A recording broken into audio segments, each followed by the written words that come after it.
अस्सलामुअलैकुम गाइस, क्या हाल है आपका। आप सब कैसे हैं? ठीक ठाक हैं। तो उम्मीद करता हूँ आप सब लोग खैरियत से होंगे। तो मैं रात के तकरीबन 7:30 बज चुके हैं और लाइट भी चली गई है। तो हम छोटा सा व्लॉग बनाने लगे थे, तो मैंने सोचा कि बाहर चलते हैं व्लॉग बनाने के लिए। तो बाहर डारी बहुत लग रहा है, रात अंधेरी है।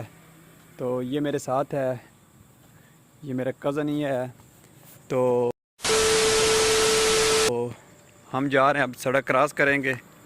ये रोड है, देखें गाड़ियाँ आप लोगों को नज़र आ रही हैं। इधर से भी गाड़ियाँ आ रही हैं और इधर से भी गाड़ियाँ आ रही हैं। तो अब हमने सड़क क्रॉस करनी है। ट्रैफिक को हम देख रहे हैं कि ये गुज़रने देगी हमें कि नहीं गुज़रने देगी। ये देखें, ये हवेली लखा रोड दीपालपुर है। आ जाओ यारो, फिर गाड़ी आ गई, रुक जा रुक जा। ये गाड़ी आ रही है, अब हम क्रॉस करेंगे रोड। लो जी, रोड हमने क्रॉस कर लिया है।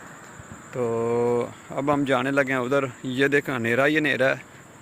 रात के वक्त व्लॉग बनाना बहुत मुश्किल है। तो हम जा रहे हैं जहाँ पे हमारी टरबाइन वगैरह लगी हुई है, हमारी ज़मीन है जिस साइड पे, हम उधर जा रहे हैं।